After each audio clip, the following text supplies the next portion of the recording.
El Señor les bendiga. Amén. Denle un fuerte aplauso a Jesús en esta noche. Él merece toda la gloria. Amén. Fuerte para Jesús ese aplauso. ¡Aleluya! ¡Gloria a Dios! Gloria a Dios. Tome su asiento. Diga conmigo, Dios es bueno, y para siempre es su misericordia. Otra vez, Dios es bueno y para siempre es su misericordia. Recuérdelo cada día de su vida. Mire, Dios es bueno y para siempre es la misericordia de Dios. ¿Sabe? Cuando yo siempre le digo a la gente que diga esto es porque hace unos años atrás tuve una experiencia en un lugar. Conocí un lugar y a través de conocer ese lugar tuve una experiencia con Dios.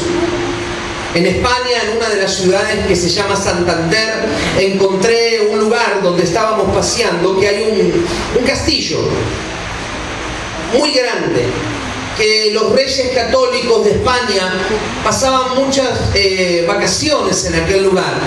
Y cuando construyeron ese lugar, lo construyeron bajo la dirección de un sacerdote católico, un hombre de Dios, que le dijo esto a los reyes de España. Le dijo, cada vez que ustedes vengan acá, este lugar va a tener algo muy especial. Y cuando lo comenzaron a construir, lo construyeron con esta característica. El castillo tiene 365 ventanas. Porque este sacerdote le dijo, cada vez que ustedes estén en este lugar, van a tener que salir a la ventana que corresponde del día. Por ejemplo, había una ventana que tenía el 2 de diciembre, el día de hoy. Y ellos tenían que salir a esa ventana cuando se levantaban, abrirla y declarar esta palabra, que Dios es bueno y para siempre es su misericordia.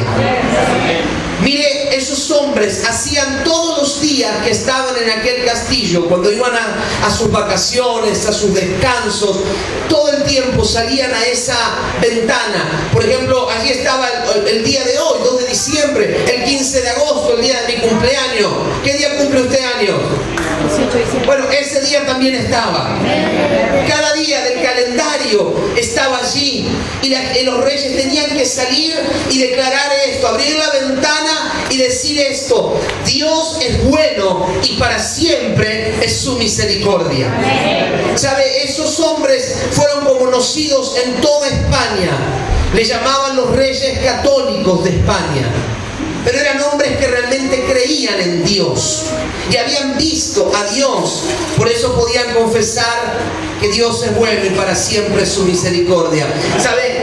Cuando yo estaba recorriendo ese castillo, porque hoy es un lugar turístico, en un momento, cuando el guía comenzó a contar esto, yo me alejé de él y me fui a buscar dónde estaba la ventana con el día de mi cumpleaños, el 15 de agosto.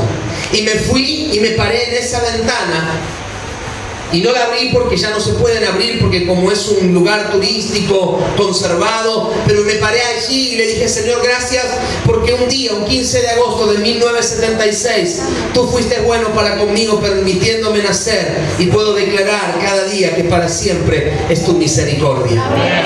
Dios es bueno y para siempre es su misericordia. Amén. Recuérdelo, Dios es bueno y el diablo es malo. El diablo es muy malo. Si usted se hace amigo del diablo, la va a pasar mal. Mire, qué tremendo. Anoche oramos, ¿por qué? Lo que estuvieron anoche, ¿por qué oramos? ¿Pero qué milagros? Milagros extraordinarios.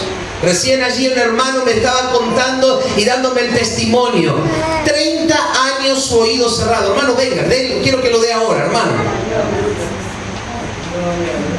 Denle un aplauso al Señor por lo que ha hecho en esta vida.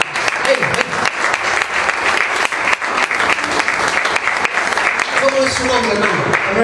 Manuel. Contanos, ¿y lo que me contabas a mí, contáselo a la iglesia. ¿Qué pasó? Hacía 30 años, yo que tenía problemas de oído, que no escuchaba, y ya en los últimos tiempos ahora me estaba sintiendo mal porque cada vez más sordo, por Dios, aleluya. Y en mi trabajo tenía muchos problemas porque era sordo, me hablaban de lejos y no sentía, no escuchaba nada, solamente lo que decía sí, pero no escuchaba.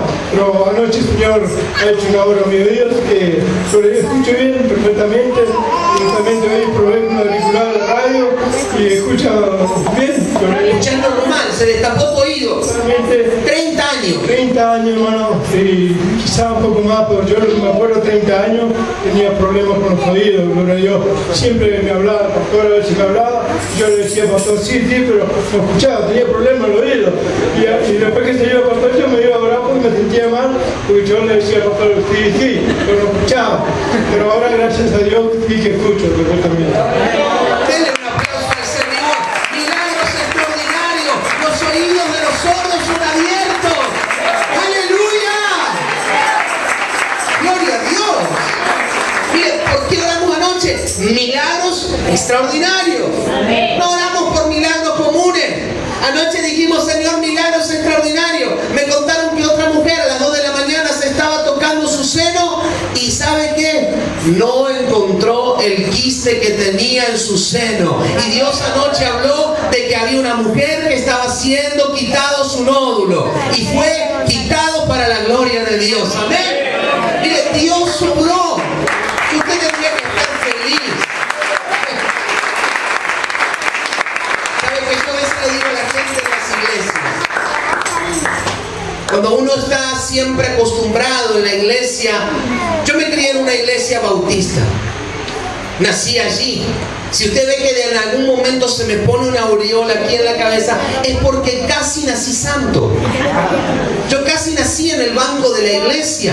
Mi mamá estaba en el culto dominical en la tarde con contracciones. Yo nací en la madrugada, casi nací santo. Si nací en la iglesia, me iba a llamar San Juan Hernán Bautista. Porque como era una iglesia bautista, se imagina, ¿no? San Juan Hernán Bautista. Qué nombre, ¿no? Casi santo. Pero ¿sabe? Yo siempre tuve una lucha. Y mi lucha era ver a los hermanos que entraban en la iglesia. Uno entraba con su audífono, otro entraba allí con su bastón, a otros los traían en silla de ruedas. Y yo veía a la gente con problemas que venía. Y yo decía, no puede ser que nadie ore por ellos. Si la Biblia dice que Jesús hacía milagros. Y nosotros con mi familia, con mi papá y mamá, nos escapábamos a las campañas de Anacundia. E íbamos de lejos, nos parábamos a lo lejos a escuchar. Porque claro, como éramos bautistas, y si alguien se enteraba de que estábamos allí, Dios nos libre y nos guarde. Y dijo uno que la Virgen también nos proteja por cualquier cosa, ¿no? Pero imagínense, la gente nos miraba y uno iba a esos lugares como diciendo, bueno, que no me conozcan, que no sepan de que yo estoy acá. Y yo veía noche tras noche los milagros en esas campañas. Y yo decía, no puede ser. Era mi cuestión, que yo decía, no puede ser que aquí la gente siga estando enferma si la Biblia dice que Jesús sanaba a los enfermos. Y Él no ha cambiado. Jesucristo es el mismo ayer, hoy y por los siglos de los siglos. Él es el mismo, no ha cambiado. Y su poder tampoco ha cambiado. No ha menguado su poder. Así que si usted esta noche está creyendo, Dios tiene un milagro también para usted esta noche. Si usted está creyendo, Dios va a hacer el milagro que usted está esperando. Tal vez dice, bueno, esta es la última noche. Tal vez sea la última noche, pero no es la última oportunidad que usted le puede dar a Dios a obrar en su vida. Si Dios no le sana hoy, puede sanarlo mañana, porque usted tiene que seguir creyendo en los milagros extraordinarios de parte de Dios. Amén. Los milagros no terminan con un hombre. Los milagros comenzaron cuando Jesús vino a esta tierra y nos dejó al Espíritu Santo y nos dejó su palabra. Y cuando usted cree lo que esta palabra dice, usted va a creer en los milagros que Él hacía y va a vivir en esos milagros que Él hacía y que Él sigue haciendo. ¿Sabe qué? Yo no puedo destapar ese oído, pero Dios sí lo puede hacer.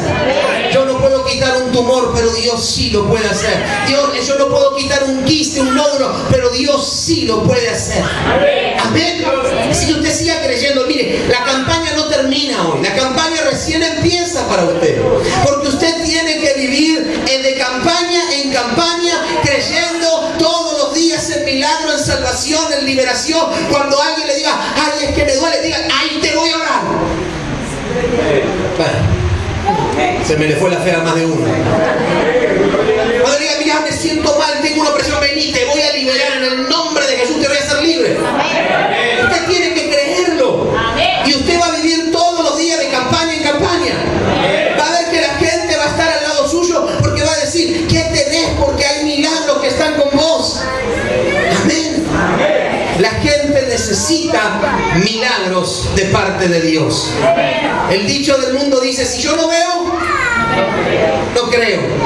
Usted dígale, ¿querés ver? Cree. Y usted ahí nomás le ora. En el nombre de Jesús se sana. ¿Sabe qué va a hacer Dios? Dios va a sanar. Dios le va a respaldar. Dios va a obrar milagros a través de su vida. Si Dios hacía milagros extraordinarios por medio de Pablo, ¿usted piensa que Pablo era alguien muy especial?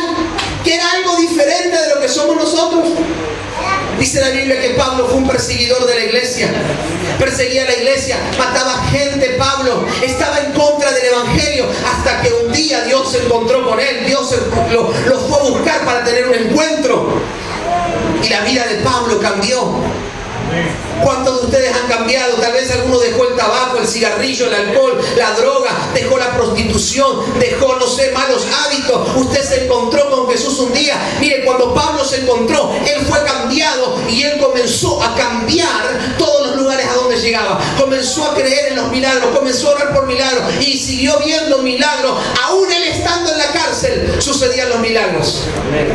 Aunque usted esté en el peor momento de su vida, allí usted tiene una oportunidad para ver el poder de Dios. Pablo en la cárcel comenzó y dijo, vamos a cantar unos coritos, dijo Pablo. Y vamos a cantar, ahí estaba con Silas al lado y dijo, vamos a cantar y vamos a entonar unas alabanzas. Y comenzaron a cantar y el lugar comenzó a ser estremecido por el poder de Dios. Y la salvación tocó esa cárcel. El carcelero aquel de Filipo dijo, ¿qué tengo que hacer para ser salvo? Imagínese. Y fue salvo él y toda su casa y se bautizaron. Y el evangelio, ¿sabe cómo va a seguir creciendo? Cuando usted siga predicando. ¿Cuántos de ustedes les gustaría ver la iglesia crecer? Amén. Predique de Jesús. Amén. No se canse de predicar de Jesús. Ore por los enfermos, traiga a los necesitados. Y usted dice, bueno, pero ya no va a estar el hermano Hernán. Pero usted no se preocupe, no es Hernán, es la presencia de Dios que está en este lugar. Es Dios que está con nosotros que lo hace. Amén. Amén. Abra su Biblia en esta noche en el libro de los Hechos. Libro de los Hechos de los Apóstoles. En el capítulo 10, verso 38. La Biblia nos cuenta una preciosa historia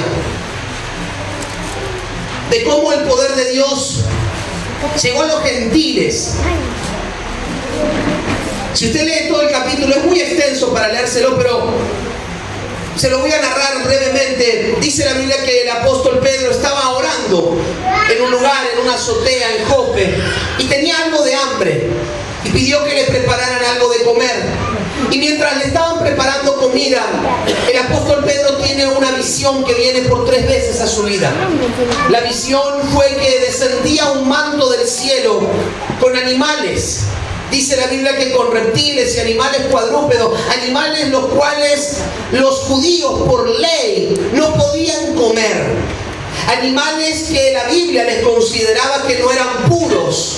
Si usted mira los libros de la ley, desde el Génesis hasta Deuteronomio, usted va a encontrar que Dios estableció muchas leyes. Y esas leyes que Dios le estableció al hombre eran leyes de preservación. Eran leyes para cuidar la vida de Israel. No se olvide que Israel estuvo 40 años peregrinando en el desierto.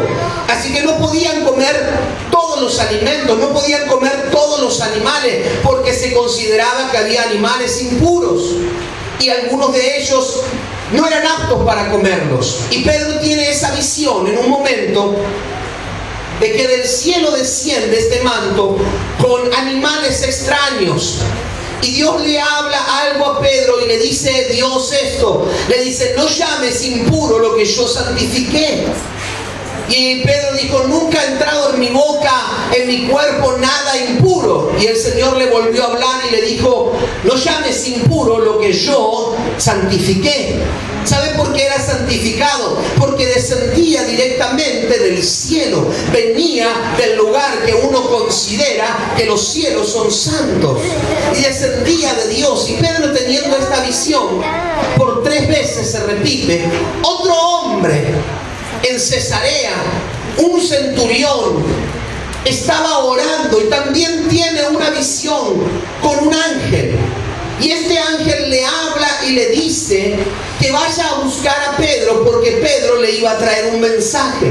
El ángel le dice esto a aquel centurión llamado Cornelio. Le dice que Dios había escuchado sus oraciones y había recibido sus ofrendas. ¿Cuántos ofrendaron en esta noche? Amén. Levántame la manito, a ver cuántos ofrendaron esta noche.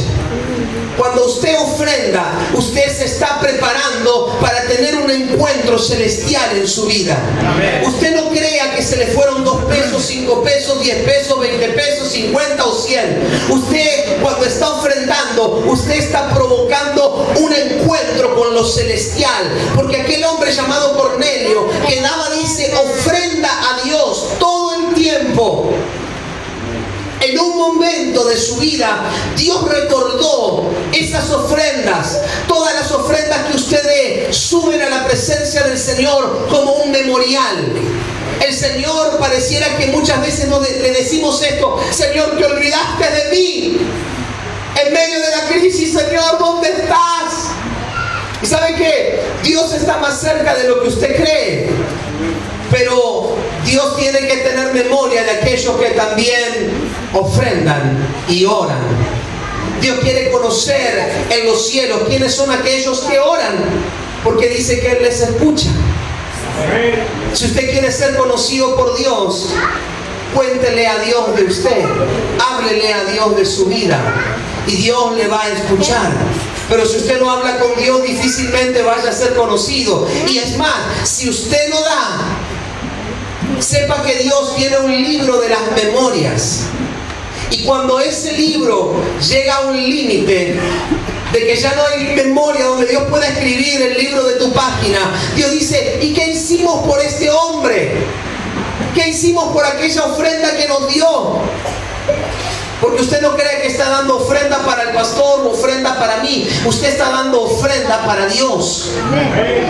Nunca crea y nunca piense que usted está dando ofrenda para un hombre. Usted está dando ofrenda para Dios.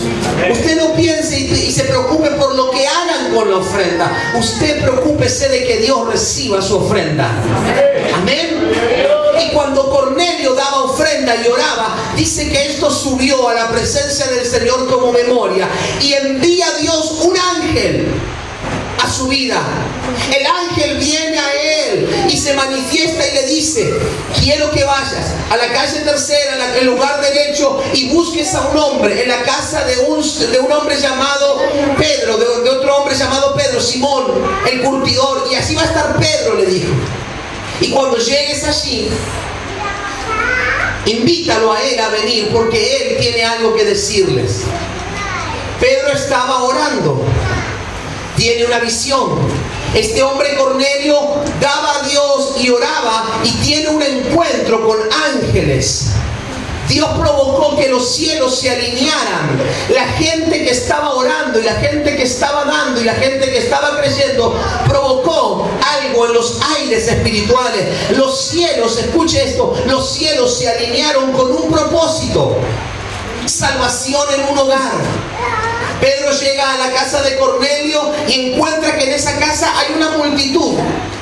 Toda la familia de Cornelio y más vecinos y más gente estaban reunidos allí, y Cornelio le cuenta su experiencia. Le dice, un ángel se presentó hace 3 días y me dijo que te mande a buscar porque tú tienes un mensaje para darnos. Pedro entiende en aquel momento la visión que él tuvo con la visión que tuvo Cornelio. Y Pedro comienza a predicar.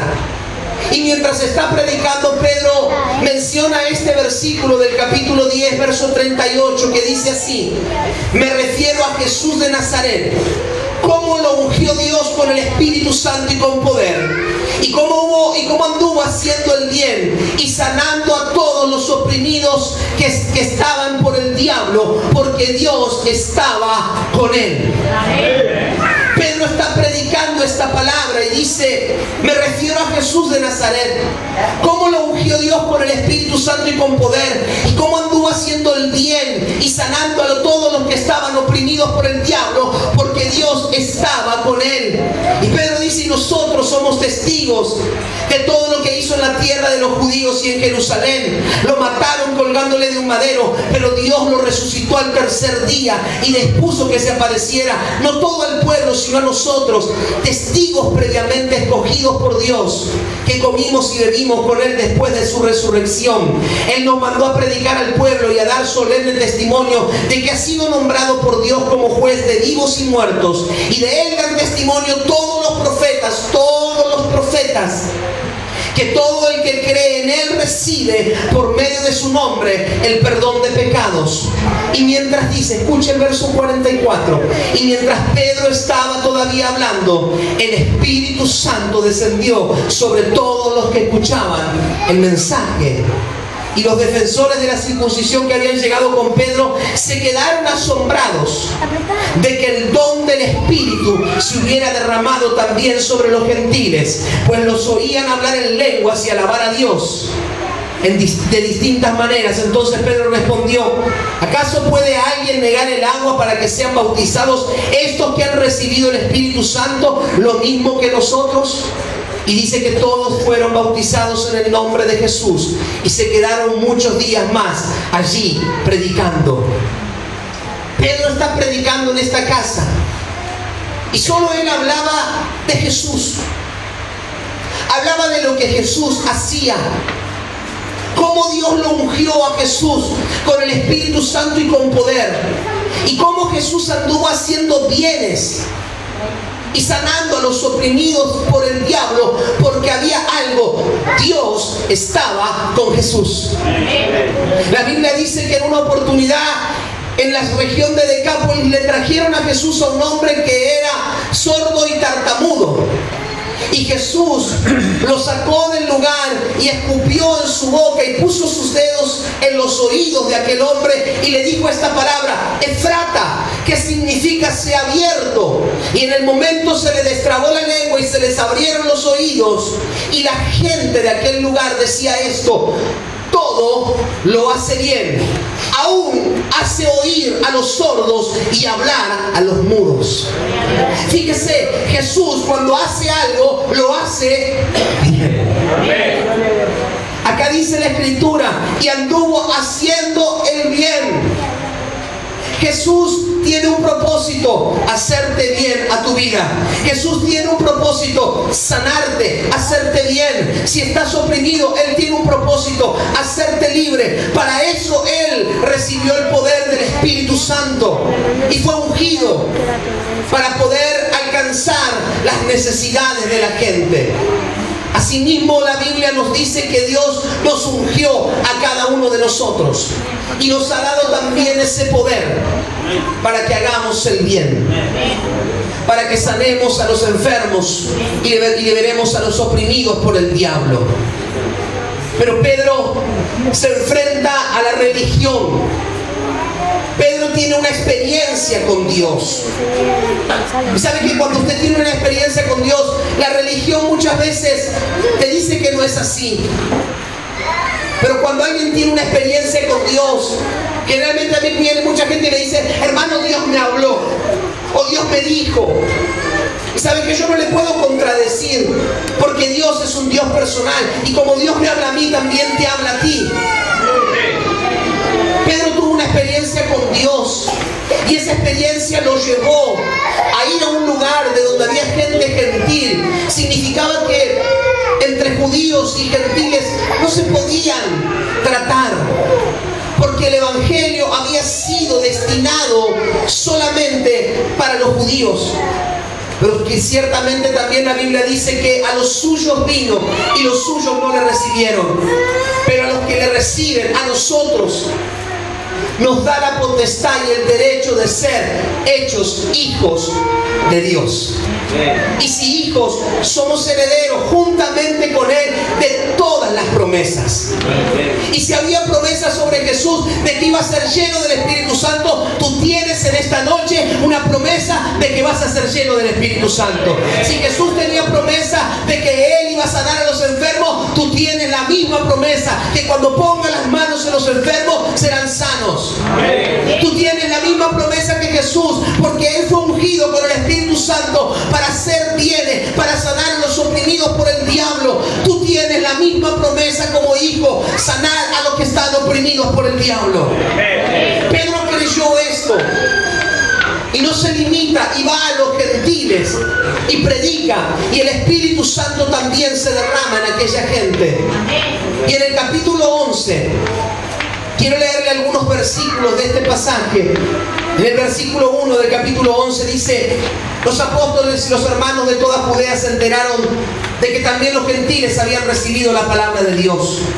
Así que cuando Pedro subió a Jerusalén, los defensores de la circuncisión lo criticaron. Lo criticaron. Qué lindo eso, ¿no? Pareciera que hay más crítica dentro de la iglesia que en el mundo. ¿Cómo nos gusta criticarnos entre hermanos? ¿Cómo nos gusta sacarnos las lonjas, no? ¿Cómo nos gusta criticar cuando alguien es usado y cuando alguien no es usado? A mí me encanta, yo abro el Facebook o abro alguna página de internet y leo las críticas que ponen contra todos. Y critican a uno y critican al otro. Y la gente me dice: hermano, ¿y será que es de Dios?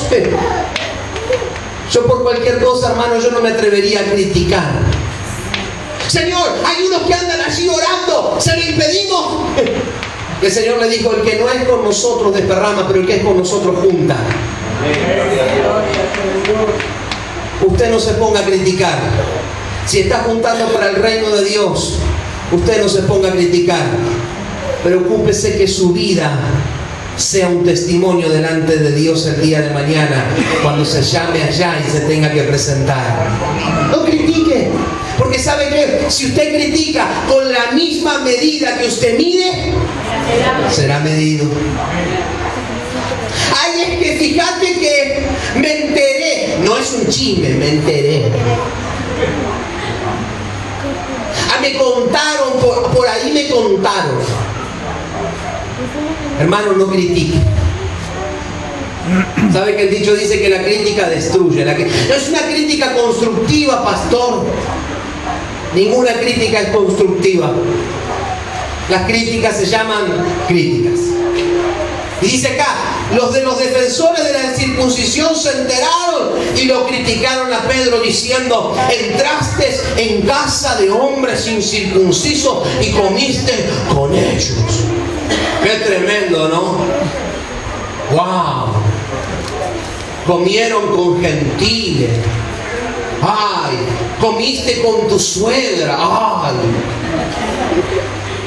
Comiste con no sé qué. ¡Ay! ¡Qué tremendo! Imagínense. Comienzan a criticarlo a Pedro y lo enfrentan los religiosos. ¿Saben quién eran estos religiosos? Los mismos amigos de Pedro. Los otros apóstoles. Los otros que también habían estado con Jesús. Lo que pasa es que ellos creían que eran alguien más importante. Pero Dios no se había limitado solamente a ellos, sino que había una promesa para los que creyeran en Él. Y para cuantos estuvieran lejos, para extranjeros, dice el Señor, y para los que estén cerca y los que estén lejos, es la promesa del Espíritu Santo. Era claro. Era muy claro. Entonces Pedro, verso 4 dice, comenzó a explicarle paso a paso lo que había sucedido. Pablo estaba defendiendo una tesis. Pablo estaba defendiendo lo que él había vivido. Le dice Pablo en el verso 5, yo estaba orando en la ciudad de Jope y tuve un éxtasis, una visión, y vi que del cielo descendía algo parecido a una gran sábana que suspendida por las 4 puntas bajaba hasta donde yo estaba. Y me fijé en lo que había en ella y vi cuadrúpedos, fieras, reptiles y aves. Y luego oí una voz que me decía, levántate Pedro, mata y come. Y repliqué, de ninguna manera, Señor, jamás ha entrado en mi boca nada impuro o inmundo. Fíjese qué doctrina la de Pedro, ¿no? Sabía muy bien, no, Señor, yo nunca pequé. Señor, yo nunca critiqué. Señor, yo nunca dije nada del pastor. Hola. De ninguna manera le dijo, Señor, jamás ha entrado en mi boca nada impuro o inmundo. Y por segunda vez insistió la voz del cielo: lo que Dios ha purificado, tú no lo llames impuro. Y esto sucedió 3 veces y luego todo volvió a ser llevado al cielo. Y en aquel momento se presentaron en la casa donde yo estaba 3 hombres que desde Cesarea habían sido enviados a verme. Y el Espíritu me dijo que fuera con ellos sin dudar.